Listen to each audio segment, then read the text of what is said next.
families. And it started off with my aunt, who was a minister's wife in North Ronaldsay, and my mother, who joined this club, which my father nicknamed the Electrical Women. Now, I'm talking about the late 1950s, and this was done by the Hydroelectric Board to teach women how to use electric cookers and all the new electric gadgets that there were coming on the market, like electric mixers and fridges, cookers, freezers. And one of the dishes that they were taught to make was what they called Bacorn Flan, and basically it's chopped up smoked bacon and sweet corn, grated cheddar cheese done in a flan case and topped with sliced tomato and baked in the oven. It's absolutely delicious.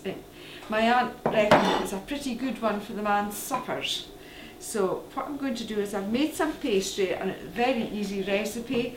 8 ounces of plain flour, 4 ounces of margarine and a pinch of salt.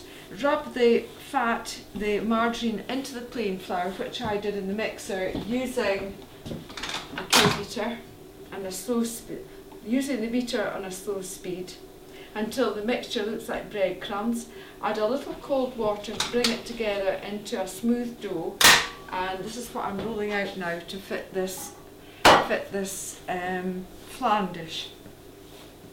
It's baked about 180 degrees centigrade, 350 Fahrenheit, gas number 4, and comes out really golden. It's delicious hot with baked potatoes or chips or roast potatoes, but equally, and a nice salad, but equally good cold, great to cut up and take on a picnic. Just a very, very versatile dish. My mother and my aunt used to go to this, what they called the Electrical Women, every week, and sometimes they learnt how to wire plugs. They were taught how to mend a fuse and do lots of other things which we don't get taught how to do now. A lot of the equipment that they were taught to use, they found it quite daunting. And now we take it all for granted, and a lot more. Anyway, I'm rolling this out to fit the flan dish. Just put the flour underneath.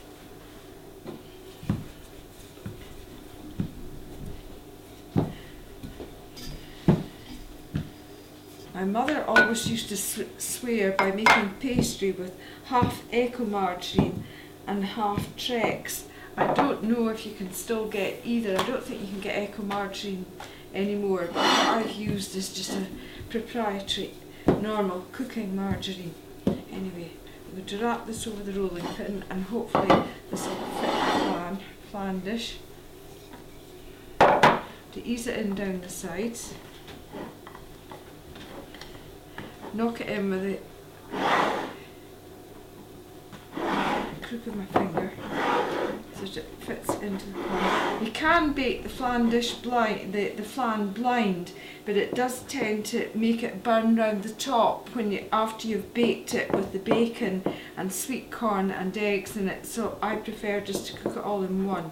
It's also a lot quicker and a lot easier. I'm just going to trim this off with a knife. Now, this is interesting. The best way to do it without it tearing is to make sure that the sides of the pastry are all in. Hold up the flan dish and go like that all the way round.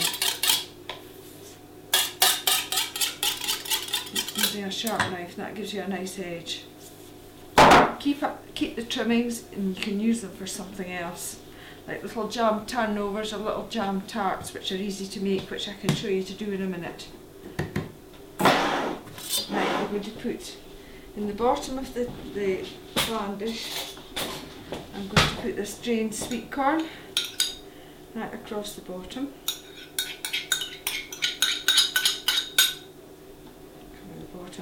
And then I've got streaky bacon. You're best to use smoked streaky bacon if you can find it. A really good smoked dry cure make sure it's dry cure, because the cheaper streaky bacon has a lot of liquid in it, a lot of water in it, and you'll find that if you use that, your flan won't set, because the liquid will come into the egg and milk mixture and it just will not work.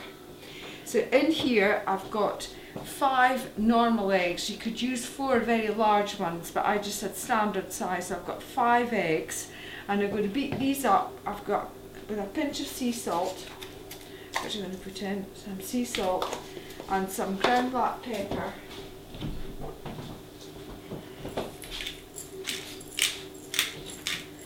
Some people put herbs in, but I find it sort of clashes with the flavours, because if the smoked bacon's got a good flavour and you've got some good mature Orkney cheddar, you'll be fine.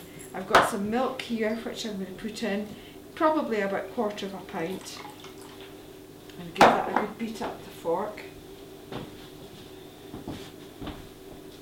There it is. Got very efficient staff in duty here today. As soon as I can use something, they're washing it up and I can't find it. Right, we'll just give this a good beat up.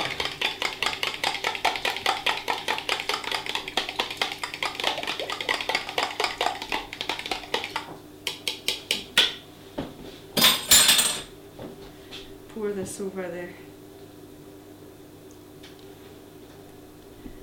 bacon and sweet corn in the dish. Then I'm going to slice up a tomato. This is my mother's addition to this, because my mother and dad decided that the basic recipe wasn't bright enough, so they decided that if you sliced up a tomato and put it round, it was give it more colour. So slice up a tomato. It's easier if you cut the tomato in half and then lay it on the side. You're less likely to chop a bit out of your finger at the same time. The side. I was taught at an early age by a chef in Liverpool who had actually worked in the Royal Yacht Britannia for Queen Elizabeth II, that you eat with your eyes. And it is so true. If you can make something look nice, it looks far more appetising. You're far more likely to want to try it. So there we are, there's some nice tomato on, and then I'm going to smother that in cheese. If you do it the other way around, the tomato goes all frizzled on top and it doesn't really work the same. So I'm just going to put some nice Orkney cheddar. The mature cheddar's the best for this, because otherwise it tends to be a bit oily and greasy and you get a rather unappetising top. We put this in the oven in a baking tray in case it boils over, because if it boils over you can make an awful mess of your oven. I'm going to put this in the preheated oven. I've got a fan oven, so because it's a fan oven it needs to go in at say 170 instead of 180.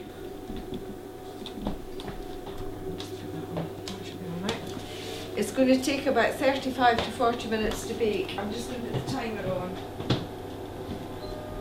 I'll check it after 30. Well, after 45 minutes in the oven at 180, the Bacorn Flan is ready. It's one of these things, you just, it's one of these fail me nevers. It won't spoil very easily, but it comes out looking absolutely amazing and smells delicious.